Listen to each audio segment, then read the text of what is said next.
The stars according to Enoch: order, rebellion, and the prison of light. Look up at the night sky, and you're looking at pinpricks of light, fixed in patterns, indifferent to anything happening below them. That is not how the Book of Enoch sees the stars. In this ancient text, the stars have leaders. They have gates they must pass through, on a strict schedule, measured to the day, and some of them, according to Enoch, broke that schedule, rebelled against the order set for them, and are now bound in a fiery prison for it, exactly like the fallen angels we've talked about in this series before.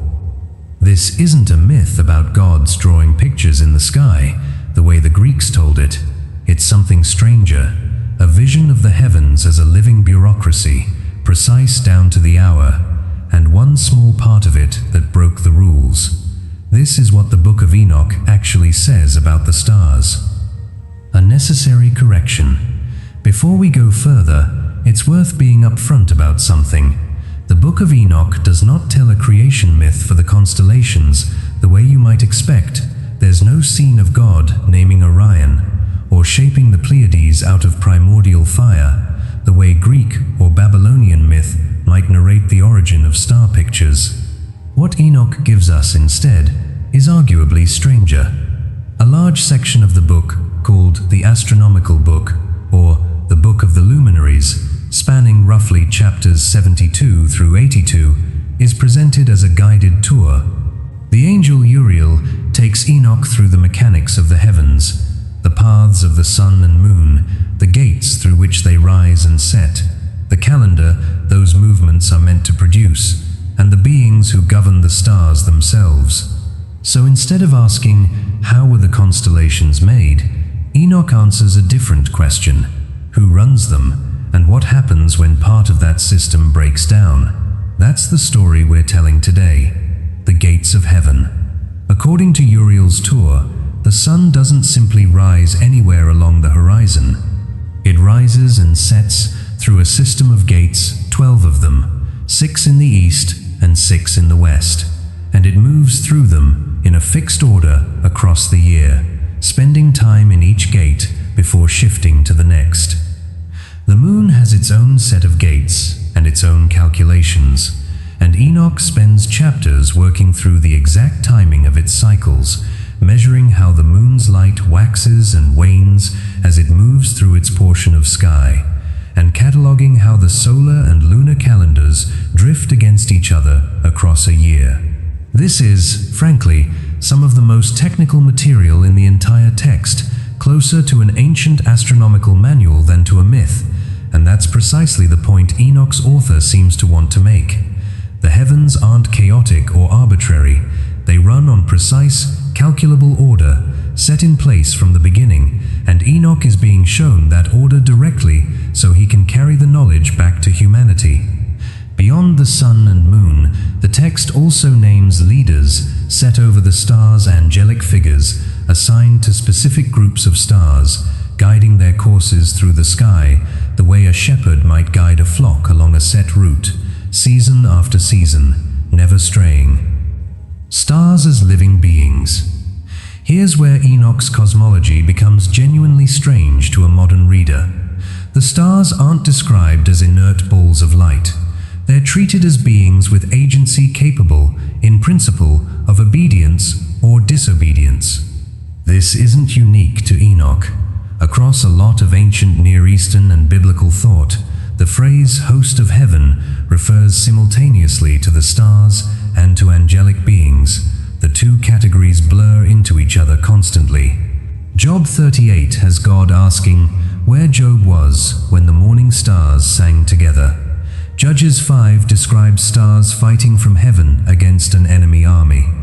The line between star and angel in this worldview is thin to the point of barely existing. Enoch runs with that blur directly. In its vision sections separate from the technical astronomy of the Book of Luminaries, Enoch describes seeing stars that look like great burning mountains, and learns from his angelic guide that these are not ordinary stars, but stars under judgment.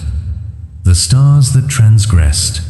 In one of the book's vision sequences, Enoch is shown a desolate place, a chaotic, terrible, and dark region, and sees 7 stars there, bound like great mountains, burning.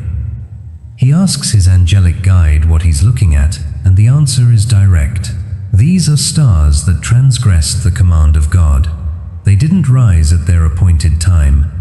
They broke the order Uriel had spent chapters explaining to him, the fixed courses, the precise gates, the calculated rhythm the rest of the heavens obey without fail, and for that failure, they've been bound and imprisoned, awaiting a judgment that won't be completed for 10,000 years. Later in the text, this same imagery folds directly into the story of the Watchers. The stars being punished are explicitly connected to the fallen angels, the same beings behind Semjaza and Azazel's story, described using the language of stars, because, in the cosmology of this period, angelic beings and stars were understood as fundamentally the same category of thing. A falling star, in other words, wasn't just a poetic image for a falling angel.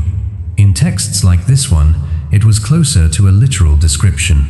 So when Enoch describes stars bound in darkness for breaking their courses, he's really describing the same rebellion we've covered before in this series, just filtered through the language of astronomy, instead of the language of a mountain oath and a conspiracy of 200 angels.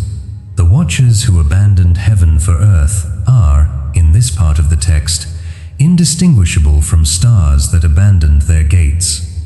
Why order matters so much in this text? It's worth stepping back and asking why the Book of Enoch spends so much energy on this chapter after chapter of gates, calculations, and calendars, seemingly disconnected from the drama of fallen angels and giants. The answer seems to be that order itself is the whole point. Enoch's astronomical chapters exist to demonstrate in exhaustive detail that the heavens run on a fixed, calculable, obedient system, every star in its gate, every season on schedule, nothing left to chance.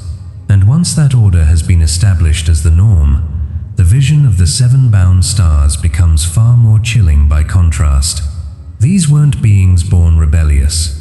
They were part of the same precise, obedient system as everything else in the sky, and they broke from it anyway.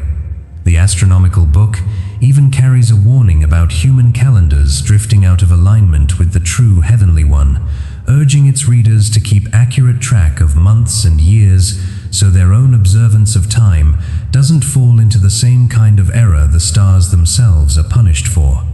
The parallel is deliberate. Humanity, like the stars, is expected to keep its appointed course. Deviation, in either case, has consequences. What this cosmology leaves us with. So the Book of Enoch never tells us how the constellations were drawn into shapes, or why a given cluster of stars was named for a hunter or a bear. That kind of myth-making wasn't its purpose.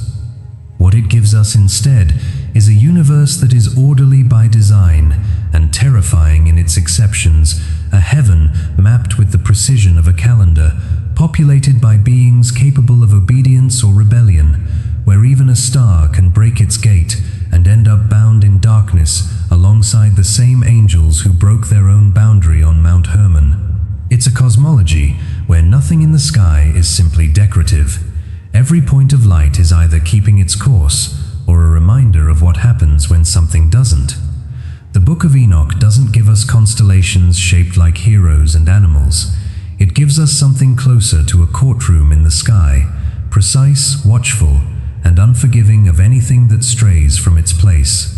If you want the next chapter in this series, the full Watcher's judgment scene, or a deep dive into Enoch's calendar and why it mattered so much to the community that preserved this book, subscribe and let me know in the comments which one to cover next. See you in the next one.